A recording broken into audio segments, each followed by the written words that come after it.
Hello and welcome to this week's episode of Uncorked with Funny Wine Girl. This is Funny Wine Girl, aka Janine Luby, and I can tell you it is snowing outside today as we're recording this. I went to a doctor's appointment, just an annual, and it said it was going to be a wintry mix. Literally, the time I left the house to get home was like an hour to an hour and 15 minutes. It is like a real blanket out there. It is a hot mess. I couldn't believe what I had to like clean off my car. I mean, I'm glad that last week's snow was not quite like this week's, or we probably would have over a foot because it is coming down pretty quickly out there. But guess what? It's December in the Pennsylvania area in the on the East Coast, so this is what's supposed to happen, I suppose. And it does make for really pretty trees and decorations and all that, but you have to be safe out there driving. But it is seasonal. And speaking of seasonal, it's my seasonal conversation with my dear friend this week, Gab Bonesso. Well, she's not my dear friend this week. She's my dear friend every week, but that's the conversation this week. You've heard from her probably a dozen times. One of these days, I'm going to go back and do a check because I feel like it's been probably a good dozen times. But for those of you who are newcomers to the conversation, Gab Bonesso is Pittsburgh based. She is a comedian. She does children's performances with her buddy Josh, and they're great with kids, original songs, teaching about kindness and all the stuff that we need more of in this world. She is a mental health advocate. She speaks publicly. She does a lot of good stuff. And we love to chat from time to time, and we love conversations around the holidays. So here we are this week. It is my guest, Gab Bonesso. Welcome.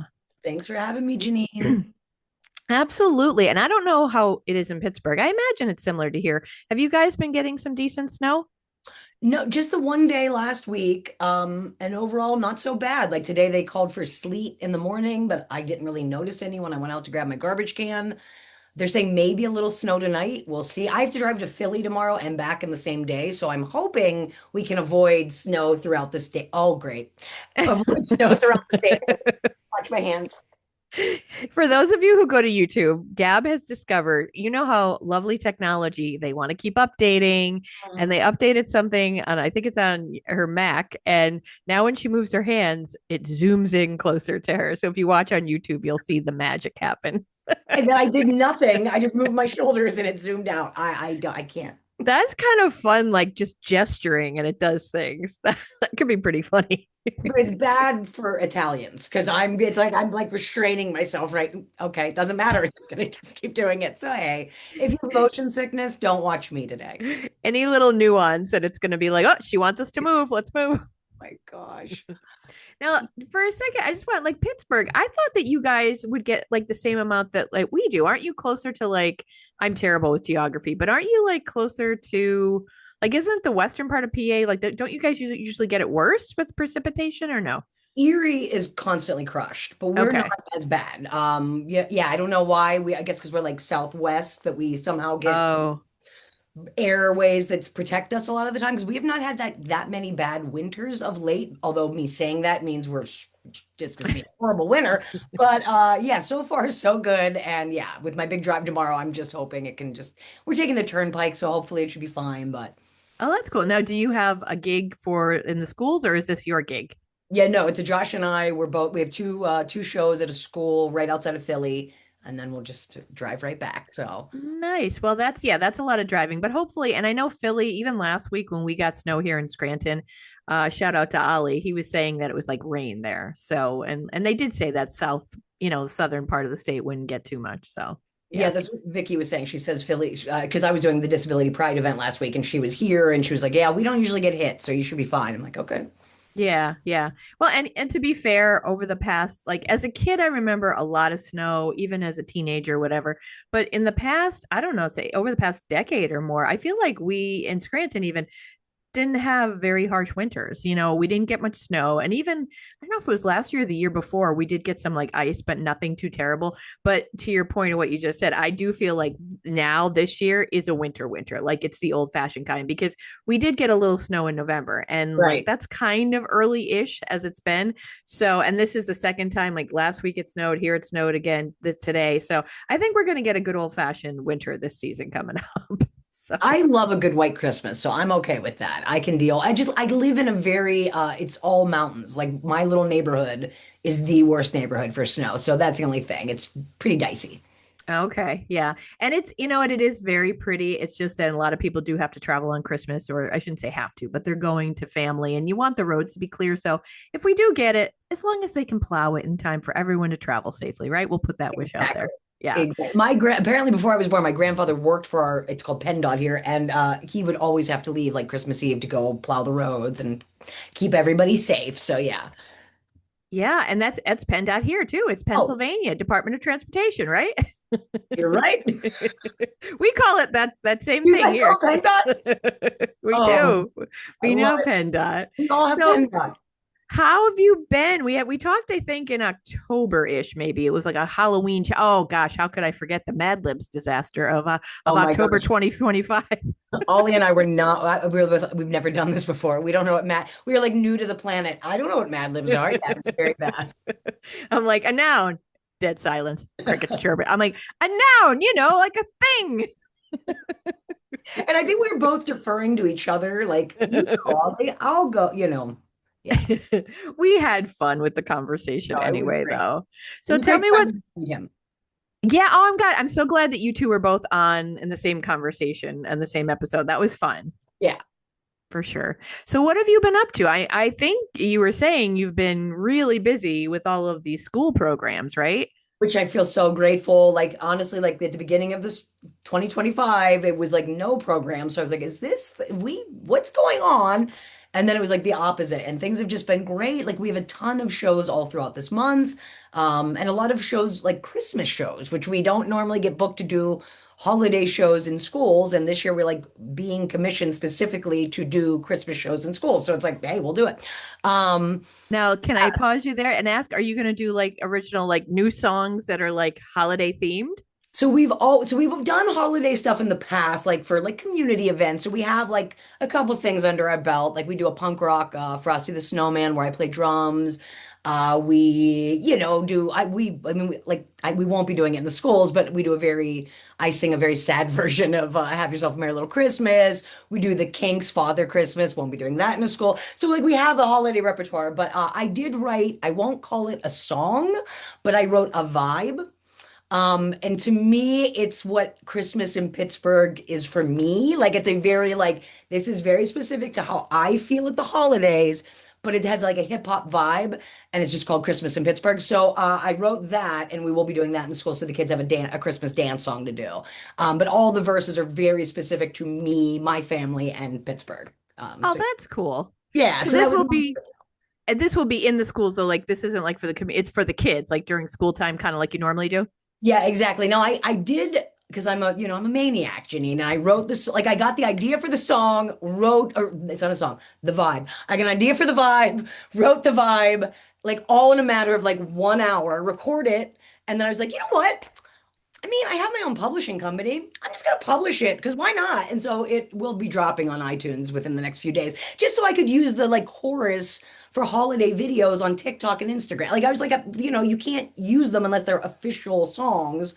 So I did. I will release it. I mean, I don't know if I'll like openly release it, but I'll be using it in social media.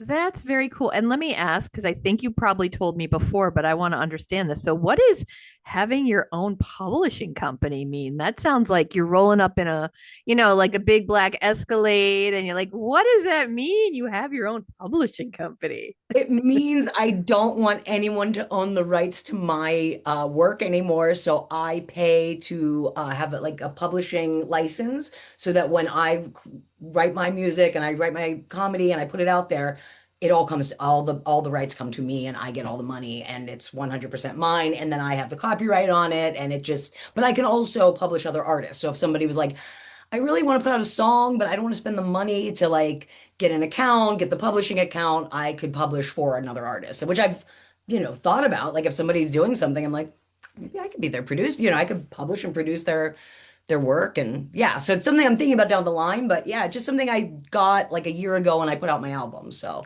So, and not to get too into the weeds, but because selfishly, I'm curious. So, this is more of like a legal thing that you need to do like money and paperwork, and not only paperwork, because that makes me sound like I'm 100. And I put my rock on the papers, but yeah, like some kind of forms and things like that you file. yeah, exactly. And then that way, if like God forbid someone like our local news heard the chorus, Christmas in Pittsburgh, was like, we're just going to use it. I could then be like, hey guys, like while yes, I'm getting paid when you're streaming it, that's mine and I have the licensing and this is you're using this without permission and yeah, that kind of thing. Just, Okay, that kind of thing. Because I mean, ultimately, I guess, things get tricky, I guess, because so much is out on social media. But I shouldn't say technically, but like what we do, like as artists, or like if I put a snippet of my comedy out there, it's still mine, right? But I guess it's just that I'm not really legally able to stop people. Is that it? If they were going to start using it, or I don't know, it's tough because when I first got into the business and like you know how comedy is, man. I mean, people accidentally steal and I right? before I was mentally healthy, that stuff broke me. I would just be like, I'll murder this person. Like I just could not calm down. And everyone's like, well, no, if it's written and it's on the internet, by being published on the internet, it's copywritten. I also used to do crazy things, Janine, in the beginning of my career where I'd write out all my stand-up, mail it to myself, not open it. So there was, I mean, I've done that with plays. I have a closet full of like things I've sent myself to copyright because I didn't have the money. So Well, yeah, that was the old version of it, right? Because I've yeah, heard people talk about mail it to yourself and it's copyrighted, right? exactly. Well, I had my dad and my brother were both writers, so they were like, just mail it to yourself. That's how. But my family also told me I could use stamps as currency. So we're very old school at the Bonesso house. So I don't know how much of this is accurate information. I love that.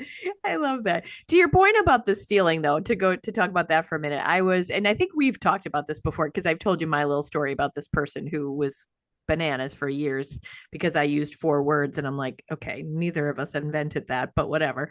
But I was on about a month ago, like a bunch of comedians got online. Mary, who you've met and worked with, Mary Ray Patch, she Yeah, kind of led this. It was meant to be kind of like just a fun workshop, like bring some material that you want to work on, and maybe get other comedians like input, like just, and like, how can I make this a stronger joke or what, that kind of stuff. And the conversation for a minute, like someone said something about like, being respectful of other material. And I did have to chime in because I was like, all right, guys. And I think Mary might have said it too, but I was like, let's keep in mind though, like, let's watch how we're like ready to accuse people of stealing stuff because I didn't get into the full details of mine because of course they know the person, the comedian. I'm not going to get into that nonsense, but and of course people take their sides, like maybe they like her better, so yeah. But it's like, no, there were 4 words and it was like you'd think I had done something horrible.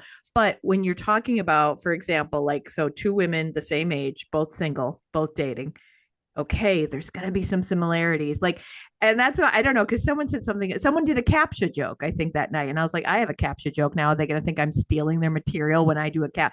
Jim right. Gaffigan does jokes I have a about caption captcha. joke. I mean, Yeah. yeah, who But doesn't? that's, and I mean, that's, I don't want to bore people listening who aren't like into comedy, but like that just, I had to pipe up and go, but let's keep in mind that we all live on the same planet. Mhm. We're all like, especially if you're like the same age. I was in a show Saturday night. There's 3 of us who are all in our 50s. Actually, I think all of us were in our 50s. A lot of us are doing aging jokes because guess what? That's what we're fucking doing right now. We're aging. So let's relax on the stealing material stuff. I mean, you're not as original as you think. And I don't mean that to be snarky, but I'm not either. Let's face it. So anyway, Yeah. that's my 2 cents. No, I'm the same way. I don't think we can like, own themes. We can't own certain. I think I mentioned I once was doing a show. It was for World Bipolar Day. So every person had a bipolar or depression story. And I was the host headliner. So I had to do a half an hour up top, which was just, when nonprofits organize comedy shows. And another comedian in the green room when I came in was like, I'm just so angry right now because I have a story almost identical to your story about taking antipsychotics. And, mine's actually even funnier, but now everyone's gonna think I stole it from you. And like this guy who I actually loathed was the voice of reason and was like, hey, I think we're all here to support each other in our mental health. So, like, it would make sense you and Gab with the same diagnoses would have similar experiences. Let's not be mean. Like, I'm just like, wow, when this asshole's the voice of reason, what's happening? Yeah, but then I've actually had like Jen Kirkman, who is a pretty well-known comedian. I featured for her twice. The second time I featured for her, she was not in a great like career mode, I would say. She was getting, I think, harassed by those Bernie bros. And she was like picking my brain about what I do. And I'm like, oh, well, on top of comedy, I do children's performing and I'm a mental health advocate. And I go and I speak on mental health. And that's far more lucrative than any of the other stuff I do. And she was like, that's smart. Having a niche, that's smart. Literally within 6 months, has her ADHD podcast that she does, and now she's also on the spectrum. But during that, she did it one of my jokes verbatim. And I was like, no, I could be like, you're being paranoid. But it's like she picked my brain, has now doing exactly what I do, but had a bigger fan base and more money. And now she's taking a joke from me. And I did like go, hey, I'm pretty sure you heard me say that at your show at the like I just fucking because I was just like, I'm not. Like, let's not do this now, please. So yeah, there's, it Yeah. happens. And Yeah. No, and it does. You're right. but It, at the same time, I don't actually care. Like, you know what I mean? mm, If she wants to do my bit about I did it was a bit about sharks and where I'm like, I just don't think like we should get mad at sharks for attacking us.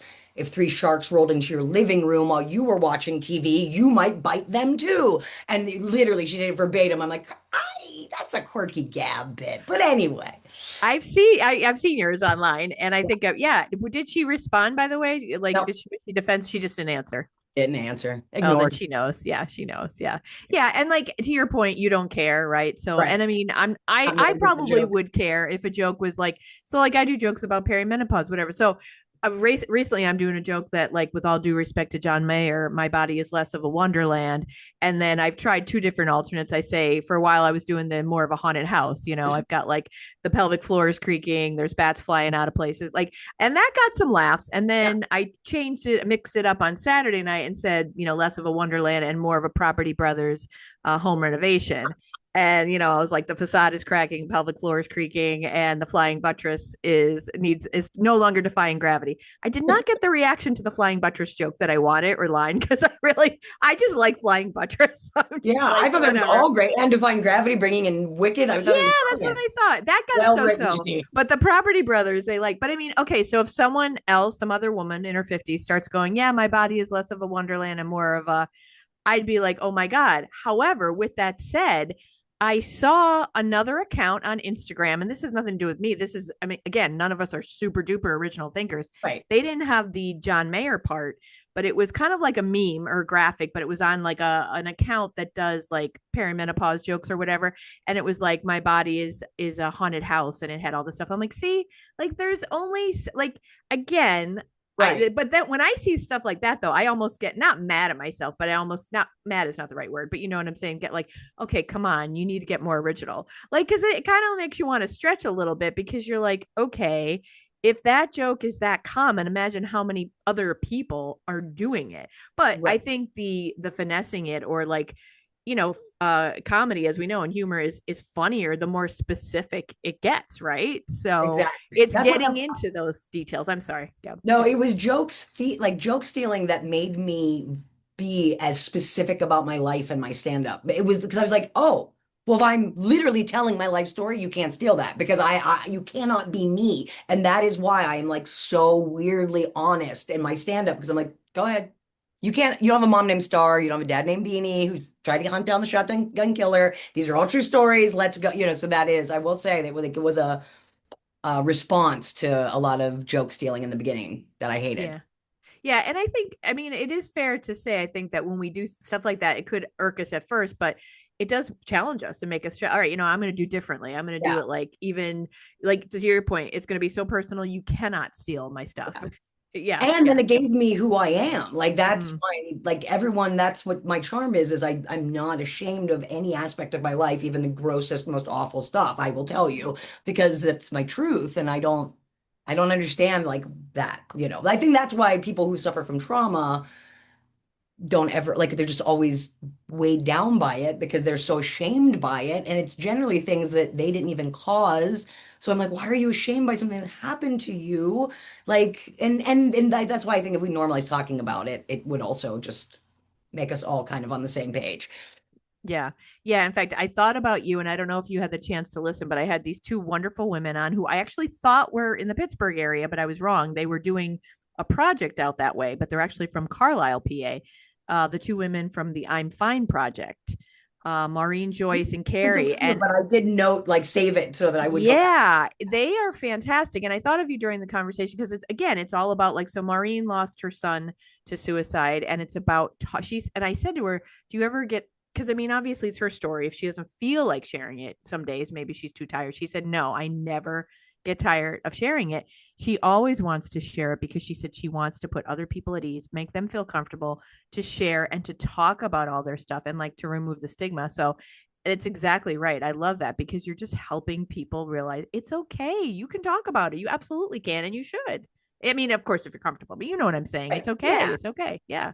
Yeah, Yeah. lately when I've been talking or like at least like meeting with high schools to talk to them in the spring, that's sort of what I say. Like I just kind of normalize trauma so that any of your kids that are going through it don't feel alone. That is really the key of my talk. And then a lot of like healthy techniques that anyone could do, and they don't need to see a therapist to do these things to help them. Like that's really where the high school talk has just kind of gone thrown into. It's like normalize, help you guys get out, Yeah. try to keep it as humorous as can because everyone loves that. Everyone Yeah. loves mental health and humor. I'm like, man, in the beginning y'all hated it, but now we love it. Okay. Yeah. Yeah. Well, hey, that's a good thing though. Lightning I'll take striking, it. right? I Yeah. feel like I'm just glad like, I mean, I'm sure you feel the same way, but like, I'm just so glad I've never given up on myself. I'm so glad I never gave up on my art and like pursuing this as my full-time profession. Because like certain things just start piling up. Like I just from my publishing company, they didn't do it last year, but they're like year in review, and I had like over 130,000 streams, and one of my songs had almost like 8,000 streams, and I'm like that's a lot for me. I'm like nobody, like holy crap, like I that's wild to me, like truly wild to me, and like my three top countries are United States, New Zealand, and the United Kingdom, and I'm like. I've never been to anywhere but the United States. This is weird. Like it's just a weird, and I'm just glad I never gave up. And I just was like, put it out there, see what happens. You might not get listens this year, but maybe in 5 years, someone will listen to your album. So it's like, oh wow, it didn't even take as long as I thought to get some people to listen to it. So Well, first of all, you are somebody, lady. thank But yes, I'm glad you didn't give up because yes, people are getting on board and they love it and they love you and they're gonna get more people are gonna get on board. It's just gonna be great. It's gonna keep snowballing. I know it. I feel about you too, Janine. As you were like telling your new material, I was like, Janine, literally, like you should be paid to be a late night writer. Like every time I see you perform, you always have new material. It's always sharp and tight, and you're not going to open mic, so you're clearly just working on it at home. Like your writing is like honestly top tier in stand up, and I really hope that people see that and you start getting more opportunities too because you are so good.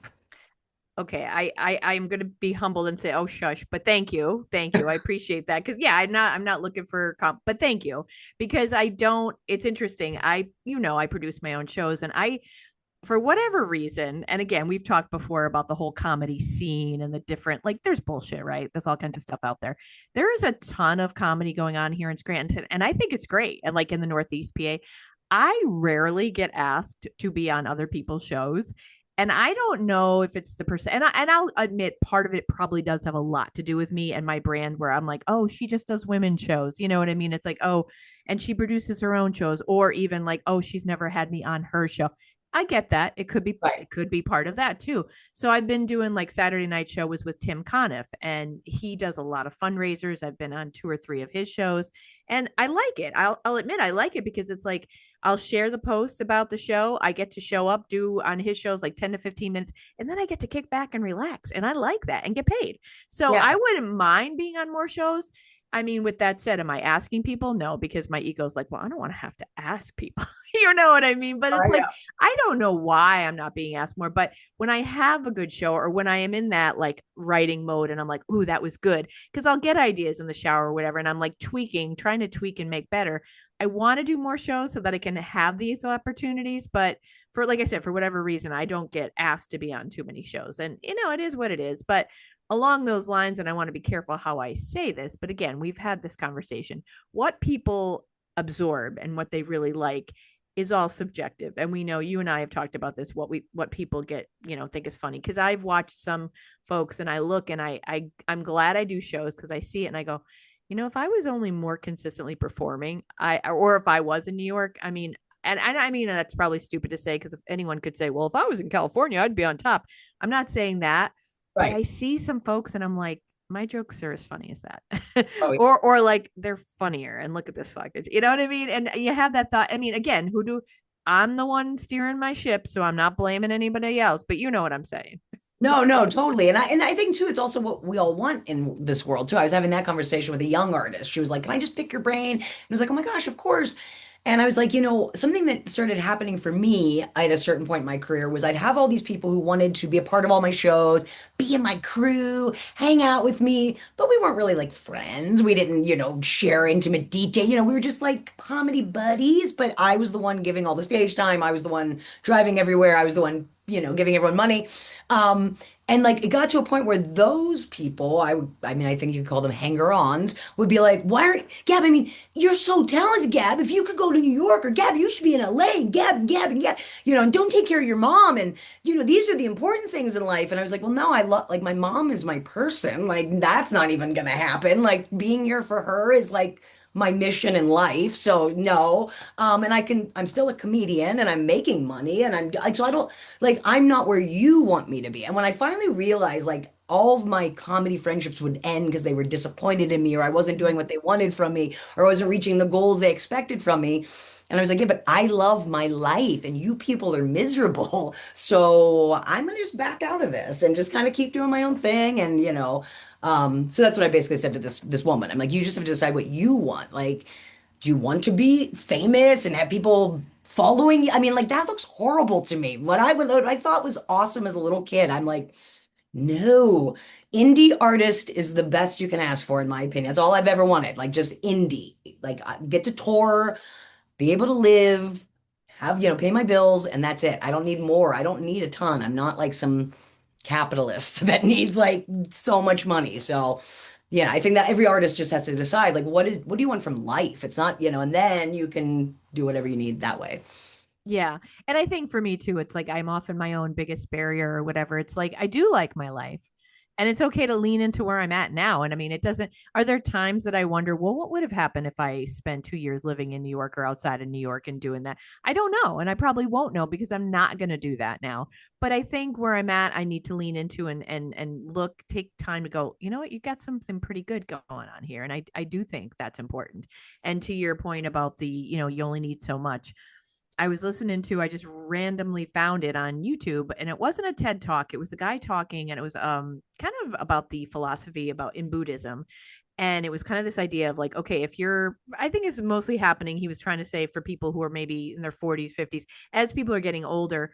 And it was this conversation about, oh, maybe you think you're depressed. And I'm not trying to give people advice. Obviously, some people could be, but he said sometimes people worry they're depressed because they don't, certain things no longer fulfill them.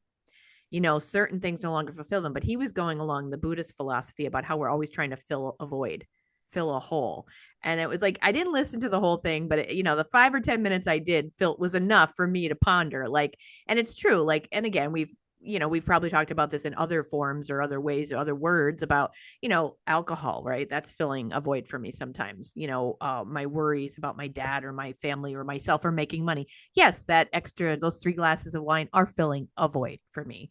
Or food, we're filling these holes and like with consumerism. And he was more or less saying that it's not a bad thing because it's a death of an old way of living and it's really exciting because it's a renewed way of living. But it's interesting because it's like, do most people get to that in life? Or, and is it like, what's the transition like? Because it can be challenging because it's like, I'm aware of my like shortcomings and I'm aware when I drink too much wine and I know it's not for good. It is filling a hole or filling a void. But you just made me think of that when you're saying about, I only need so much. Yeah, it's honestly like when this all started happening for me with like getting the right diagnoses, getting into my essence, getting better mentally, I did feel that. Like I felt like I didn't fit in with anybody anymore. And I still feel that way. Like I'll have my boundaries and let everybody else do their thing and just know that I'm not going to be doing that right now or whatever it is that is right for me. But yeah, there is still like I feel like I'm living a different way than others at times. I don't know. And I really feel like this holiday season, like it's not that like I don't really need much. So like I'm not like so my sister's like, what do you want? I'm like, whatever, it doesn't really matter. When it comes to spending, I'm like, I want to also make stuff for people, like, because I think that's like a little more meaningful. And like, does everyone need junk that they're just gonna, I don't want to buy people junk. I'm done with like I don't know. I really feel like yeah, consumerism is just really that's a void. Like we're talking about a void filler in America. It's buy, buy, buy, buy, buy. And I mean, I've had multiple times this holiday season just walking through Target to get something specific. And I'm like, oh, I could use a new Christmas bathroom mat. Oh my gosh, like I need new Christmas hand towels. Oh, a Christmas candle, Christmas blankie. And it's like you have 17 Christmas blankies. You have so many Christmas rugs you bought over the years that why don't you wash them? Instead of buying a new one, you wasteful pig. Like I have to like calm down and be like, it's consumerism. It's a trick. Please do not fall for the trick. And I've really been good this season so far. So, but Oscar will be my. That's when I'll just drop all of my money.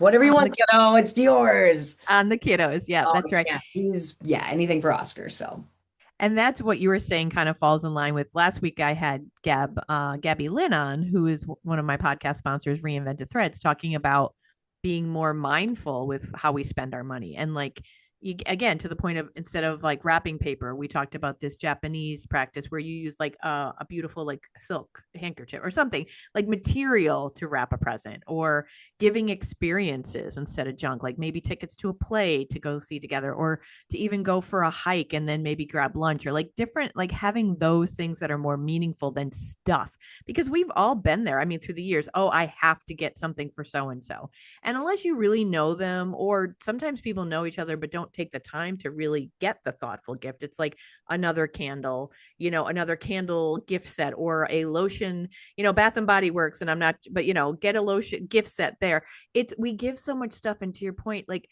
I'm not saying that I'm especially enlightened, although again, parts of my life, I know there's parts I need to work on, but I have definitely over the past several years become painfully aware of consumerism and consumption in our country. And it does make me sick. I mean, I grew up middle class, so I didn't have too much, but I also didn't need for things.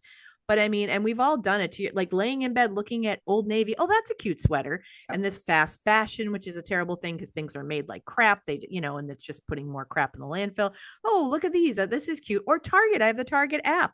And, oh, I need another holiday mat, for my front porch. We do buy to fill a void. And I think, again, I'm not trying to tout myself, but I think some people are so far away from that moment of enlightenment, like, because they're so stuck in the cycle of see an ad, buy it, or think that your children need 30 to 50 gifts, or like, you know what I mean? Like, I don't know what number is a good number, but like an obscene amount.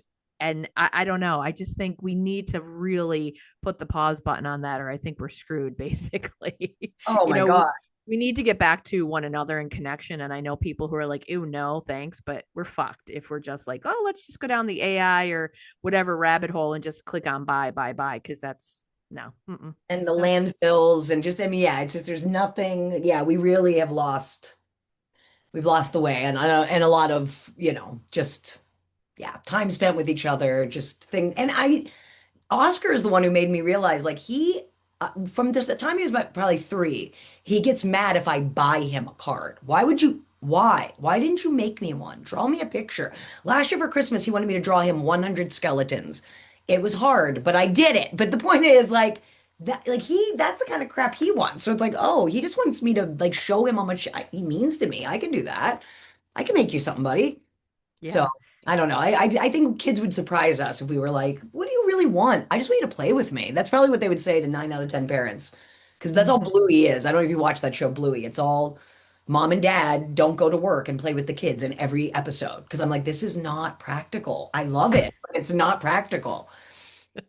I have not seen the show. I've actually heard of it from Abbott Elementary when the one Okay. little kid kept yelling out Bluey or whatever. And I had to like Google it and see what Bluey was. Yeah, it's so, oh my gosh, Janine, it is just such well done television. I sob every episode. I'm like, I mean, it heals your inner children, a child, the music, the voice. It's just so well done. It is like perfection. Well, we don't want to go down a sad path because we're like, oh, the world is fucked. But no, but I think it's important that we're aware of it. And like to your point, spending time, it really does matter. And like the homemade stuff, I am all about that. I think that is great. I will often handmade cards, like mostly for people who are closest to me, because again, there's still that, I hate to use the word stigma because it's not that serious, but like if I gave a handmade card to someone that I wasn't super close with, they'd be like, oh, she's being cheap or whatever. Oh, Because 100. Yeah. you know what I mean? Because there's not, it hasn't been valued. And even thrift shops, like they're, this idea that it was, oh, well, they're cheap or they don't have enough money. So there's been that, like, now they're getting cool, like consignment shops, or like it's getting a little bit cooler, quote unquote. But for the longest time, it's like, oh, they have to make their clothes, or, oh, like we were taught that it's like because they don't have money or you're being cheap or whatever. And that's the wrong message to send. Like, how about, like, even for my friend's birthday, Sharon, now we're close. I handmade her a card. Now I'm not talking handmade as in I was out there like chipping a tree trunk and turning it into paper, but you know what I mean. I had construction paper. I glued some shit together. But like, why isn't that more valued? Oh, you spent an hour hand making a card, then 5 minutes walking into CVS to buy one for $7, which is totally overpriced and bullshit. Exactly. You took an hour to spend time thinking about this friend. That is so much. I mean, how much more? That's so much more valuable. Come on. Yeah, I think so too.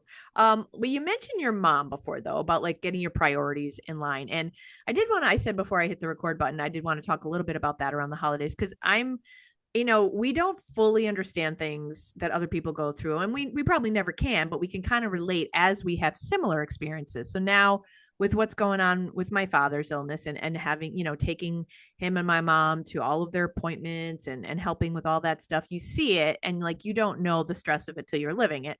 But obviously, because you took care of your mom, what was that kind of, first I want to ask about like the holidays with, how you honor them, your parents, now that they're not with you anymore. But how was it? I do want to take a few minutes if you don't mind, because a lot of people can relate to, they're either the sandwich generation where they've got kids and elderly to help to care for, or one or the other. And a lot of times, usually someone ends up caring for the parents, to some capacity, or, the caregiving. How is that for you? And I'll share for myself. Some days I'm not proud to say, sometimes there's even a sense of a little bit of resentment. And then there's guilt or judgment of that resentment. And I know I've been so blessed, so I'm not complaining. But then you have that where it's like, okay, I'm trying to manage a life. And as someone who's an artist and you're working for yourself, you're trying to manage your life, but you're also managing appointments and worry and all that. So just share a little bit, if you don't mind, your perspective and insight on that. Sure, yeah. So well, first I'll say I lost my dad around Christmas. He died January 8th while I was in college. So that's a whole thing. That's like a whole experience if you have someone who's actively dying in your home at the holidays. That is beyond, like, I did not enjoy the holidays for a very long time after my father passed, just because it was so triggering and I had so many very sad memories of him suffering in those final weeks of December. It was a lot. So I really like, and now that I'm like healed and mentally well, I look back and I'm like, oh, I wish I wouldn't have been hating Christmas because I still have my mom, if I could have, spun it and been like, but mom's still here, and like focused on that. So I am a little bummed, but we all kind of lost our minds after dad died. Flash forward, now I'm taking care of my mom, and it's just her and I living in the house. And my mom, her birthday was December 13th. So she loved Christmas more than anything in the world. My mother grew up in a very chaotic childhood. Christmas was the one time of year she dreamt and believed in magic and thought Santa could save her. And my mom literally believed in Santa to the day she died. My mother, every year watching the Thanksgiving parade, would run out of the kitchen, "It's Santa!" and waving, "Hi, Santa." Mommy's on TV. But anyway, like she was like my Christmas queen. So when it was her and I, it was a lot of like keeping every tree, making sure we still decorate. I mean, I decorated our house like a maniac. I've been decorating for Christmas since I was 5 years old. That was always my job, help mom decorate. We, kept the food traditions going. Yes, we still had doctor's appointments. And I will say there were times where my mother would be doing all this baking and all of this cooking. But meanwhile, I'm making breakfast and getting the pills. And I'm like, you're not well enough for 4 days of the week, but the three that you're good, you're baking for my brothers who haven't even come to visit you this week. So yes, that kind of resentment I would have. Like, and then I'd be like, I'd have to step back because the truth of my mother was I wanted to be the one person who took care of her. She took care of me. My mom was my person, and I felt I could do that for her. Also, we were such good friends, and I just felt like I had a better personality to do this for her than the other kids. Like I just did. I wasn't grossed out to do wound care, and I wasn't grossed out to help her at the bathroom, and I could do whatever needed to be done. And I loved to have fun, and she and I could just riff. I mean, I always said some of our favorite times were waiting to get blood work or waiting in an office room and there'd be all these characters and she'd make be cracking jokes and I'd be cracking jokes and we'd be laughing and I'm like, I can't believe we're at a doctor's office right now. Like we're having a blast. Like you find the joy in these like weird moments. Like I literally wrote a sketch once about an incident at her hip doctor because it was so insane. And I'm like, Mom, I have to write a play about this. Um, but yeah, I would say the only, and I will say after my losing my parents, the only other time I have like resentment and guilt is with other people who have parents, you know, and I feel so guilty to be that way, but like especially when like someone is like, ah, my stupid mother, and I'm like, I would kill to yell my stupid mother. Like I just want to say you're so lucky that your mother's pissing you off today because I would give anything for my mother to be the biggest pain in my ass and I want to choke her because it means she's here and I'm hanging out with her again. So, yeah, I would say now in the aftermath my biggest like resentment and bitterness is when I'm jealous because I love my mom and dad more than anything in this world. Um and when they were alive, it was a lot of like, how can you get up and cook and I'm taking care of you? Something is off here. What's going on? So that would be the two. Yeah, yeah. And you're right. I've heard many people say, and that's when on days when I'm like, oh, she's driving me nuts, or they're driving me nuts. I think of people who have said to me, oh, at least you still have them, or like you're blessed to have them. And yeah, and that's wherever someone's coming from in life, because it's like I get it. And when I lose my parents, I'll be very sad, and I'll understand, and I'll probably feel the same way. It's like, resentful for people that do it, like, oh, I miss them, but I have to remind myself I don't have to do that now. I have Right. them. So I am Have them and they're driving still you nuts. blessed. That's fine. Yeah. Yeah. Yeah. My So if mother, they're, oh, we fought all the time. I mean, yeah. I mean, she was a terrible patient. I'd have to like rat on her to her doctor and be like, Dr. Burgo, she's still not getting a colonoscopy. Yeah, Mom, what are we gonna do about it? Like, yeah, it was insane, but I wouldn't trade it for anything. Like Josh and Gab taking care of my mom, I think, are my two best accomplishments in this stupid world. And maybe being Oscar's godmom will make that list at some point. But like right now, that's all I think I've really contributed to the earth is taking care of well, mom, Josh and and Gab. that's a pretty damn important thing, though, honestly, They're like not bad. They're caregiving. not bad. It really is. Yeah. Those are some pretty good accomplishments. And what you and Josh are doing too. I mean, how many little lives you're impacting, and I see those videos and I crack up with all the kids dancing to you guys and they're having so much fun. And then I'm hoping when I see that they're going home and sharing some of that joy. You know what I mean? So it's definitely a good thing. It's contagious. Yeah. My brother has his own company and he recently hired someone and it took literally 2 months for them to be like, wait a minute, Bonesso, you're not related to that Gabby from Josh and Gab. And he was like, yeah, it's my baby sister. And he was like, they changed my life. They came to my school and that's the whole reason I became who I am. And my brother's like, you got to come meet this kid because like you literally changed his. And I'm like, how does that? Like we did one show, but I guess when you're talking kindness and people need to hear it, it could really make an impact, you know? Yeah, I think that is yet another reminder, and we all need them sometimes when we're like, oh, it doesn't matter, doesn't matter. Yes, it does. Whatever it is that you're doing, yes, it does. And I've had many people remind me through the years when I was teaching and I felt, oh my God, nobody's even listening to what I'm saying. One or two students who did, it's like, well, guess what? You're doing it for them then. Or Yeah. like a handful of people in a workshop who really dig the laughter yoga or whatever. It's like, guess what? If you're impacting one life, that's one life, which is pretty damn important. So yeah, Yeah. yeah, Agreed. Agreed. I think we're lucky to be able to, both of us, like to do comedy, but in ways where we're helping, your laughter yoga. I mean, come on, that's a wonderful thing. I've enjoyed it every time I've got to do it with you. Like, and it relaxes you immediately, like just helps you yeah. relax. It's a wonderful thing. Yeah. Well, thank you. Well, I know you're on. Normally, you and I are just like blah blah blah blah blah. I know you're on your godson pickup duty, so Yeah. I will start to wrap up because I know normally we would talk a little bit longer, and that's okay because I like the value. The quality is more important than the quantity, and I think we always have a great conversation. So let's just wrap up by you telling me a little bit about what you're looking forward to this Christmas, some things that you got planned that you're looking forward to, whatever you got coming up. Well, pretty much from like the 23rd through New Year's Eve, I am taking off a lot of time. So I just feel like I'm going to rest. I blocked off a ton of time. So if Oscar wants to come and sleep over for a day or two, we can build a blanket for it, have a Christmas sleepover, time with my sister. I'm looking forward to go visiting my Aunt Vel, Uncle Henry. I'm looking forward to baking. I love making candy and fudge and cookies.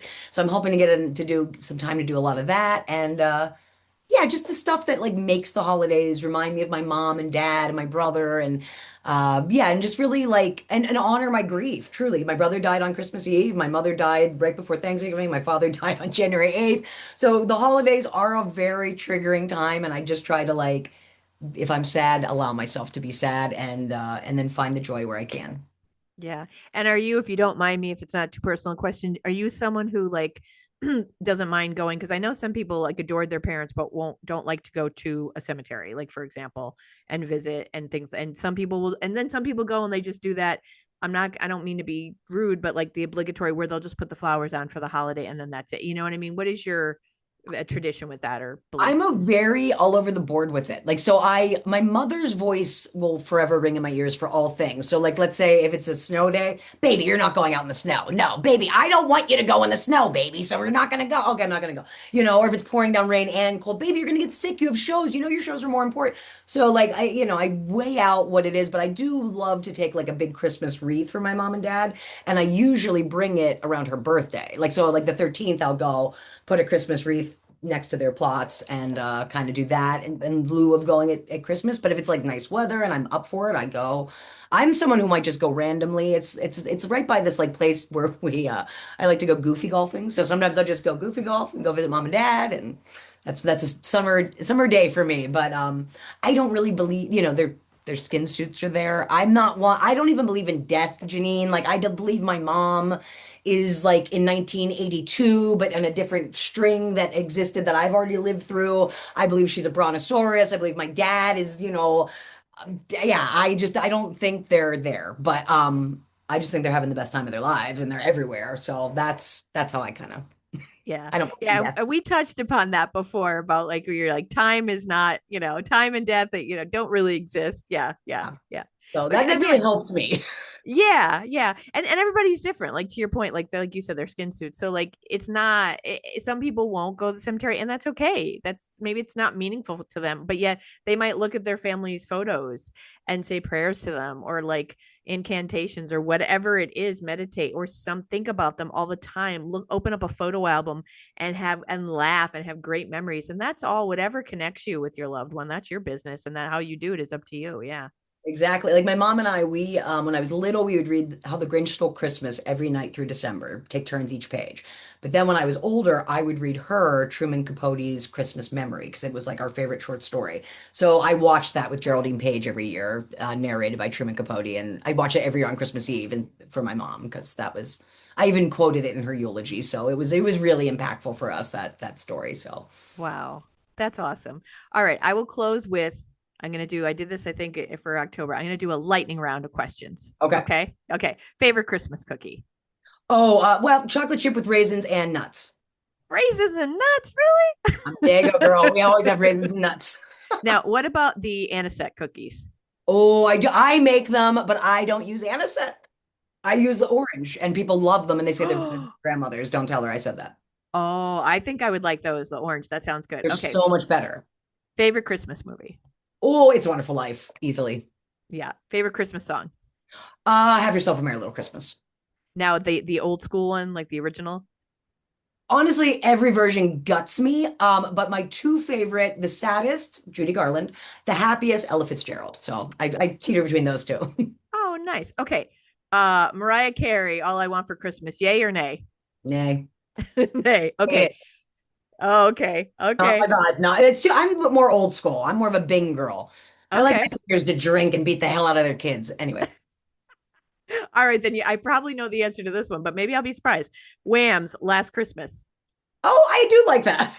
Okay. Okay. Yeah, I love that song. It came on my parents and I was actually it was a lot of fun. Last night my parents, my aunt who's 90 and Robert and we went to see it's this golf course, excuse me, called Stonehenge and they do the Festival of Lights and you drive through and it's beautifully decorated. And we took them to see the lights last night and we had a ball. And oh my God, what was my reason for bringing that up? Okay, here's why. Besides, it was a fun time. That song came on last Christmas, and my mother in the back, like, I never heard of it. I'm like, it's around. And it became this like guessing game of how long the song's been around. I'm like, oh, it's been around at least 20 years. And Robert's like, oh, I think it's over 30. I'm like, over 30? I look, it's 40 years old, actually. Can you imagine? Time just goes on. And then I say to my mother, oh, and I said something about, George Michael passed away. And I go, I think it was around Christmas time. It was December 16th. And she goes, my mother, you got to love her. She's like, you're shitting me. I'm like, I shit you not. He's dead? Yes, he's dead. So she learned something last night. She was surprised. Okay. Oh my gosh. I actually have a Wham Christmas shirt. I should have worn it. Okay. Mass at Christmas, yay or nay? And what time? Oh, midnight. Yes. Yay. I used to play trumpet at midnight mass. It was a dream. Yeah.